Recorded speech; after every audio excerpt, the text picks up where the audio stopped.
So here are the basic tips of how you should turn a Rubik's Cube.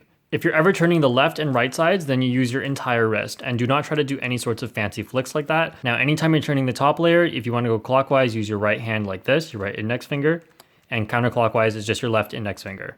So those are the most basic finger tricks, and here are some examples of algorithms that we could do with it.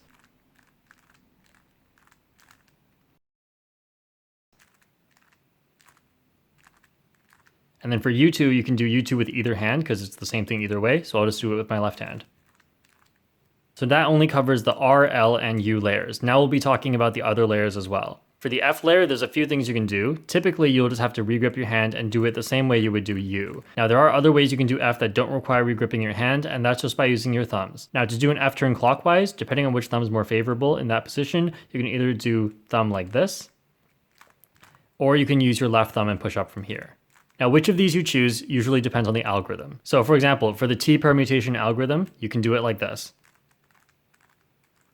So here there's an F move, and we're going to do this.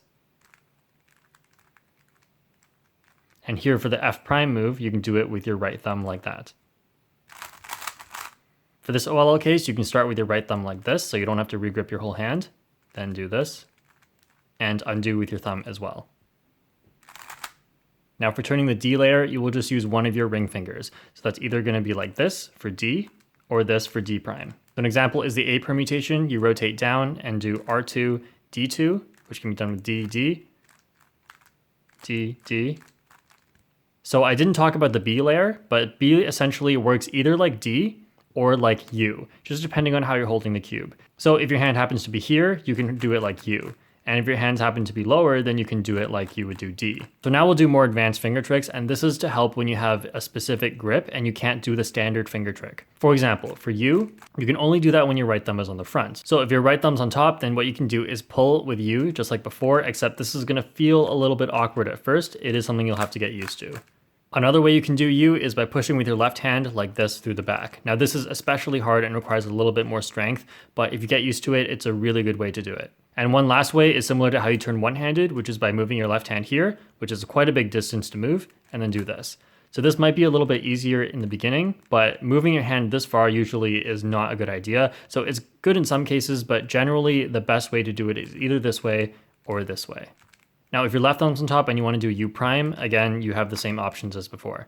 If your right thumb's on the bottom and you want to do U, again, you can use your left hand in either of these ways, or you can drag along with your ring or pinky finger, whichever you prefer, like that, which should not be used very often, but it can be used situationally. So here's an example of how you can use these finger tricks. We have the cross done, and we want to insert this corner and this edge. So instead of regripping like this every single time you want to do this, to do R, U, R prime, so it's better to keep your thumbs on the front and don't regrip. So R, U, R prime. Or you can do it with your left hand, R, U, R prime. So faster would look something like this.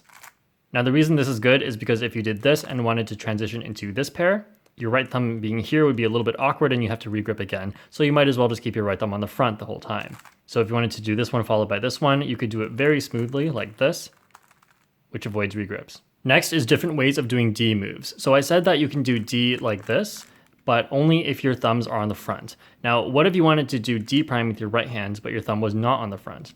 Then instead you can use your other hand and do a reverse push. Now this is a really important one. It is hard to learn as well, but it's when you put your ring finger here and push backwards like that. And with right hand, it would look like this. So this is important for algorithms such as OLL with D moves. So this OLL with the headlights here would go like this.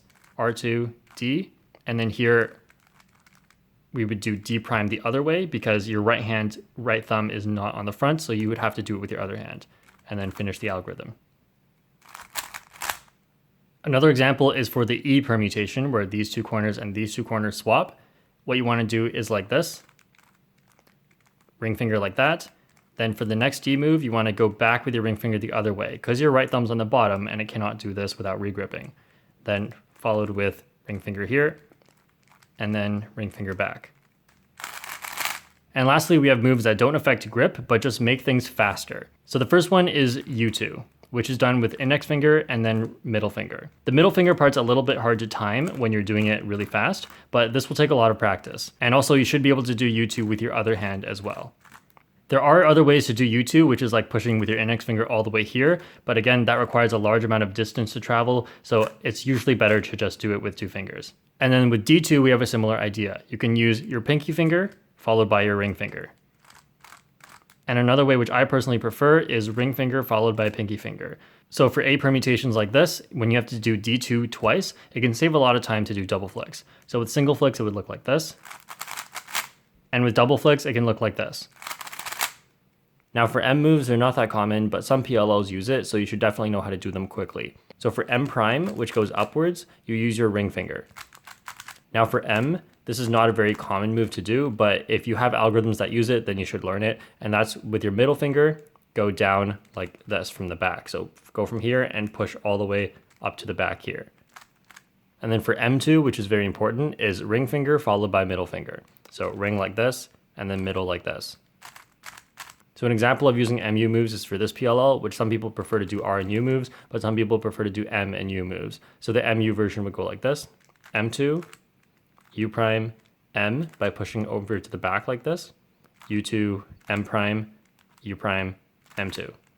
If you're not already doing M and U moves, then you should not do that special M finger trick. Instead, we just started off, for this M move, you should do it like this: wide R prime, R. So do it as 2 moves because it's faster to do that than it is to regrip your whole hand and do this and then try to reset it. So this algorithm faster would look like this.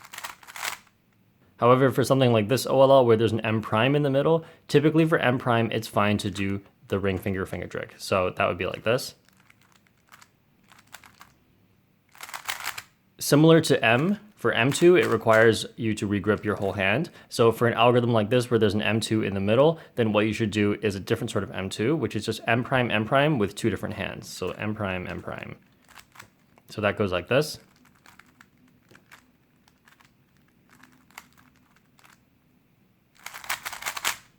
So here I'm going to show a few more finger tricks, and in general, you just have to be creative with how you do algorithms. Try to reduce the amount of regrips you do, and in F2L, try to keep your thumbs on the front. Those are the most important things, and if you're doing those, then you're probably doing the right finger tricks. Now, if you're learning a brand new finger trick, like how to do U2 or how to do a specific type of like push move, then my recommendation is that when you scramble, don't use what the computer gives you, but instead just hand scramble randomly. And when you hand scramble, try to incorporate the new finger trick that you're learning. Just use it in a whole bunch of situations and try to get used to it that way. So that's it for my tips on finger tricks. And if you want to just see all the finger tricks I use, you can go check out my OLL and PLL algorithm videos. Thanks for watching. Leave a comment if you have any questions, and I'll see you guys next time.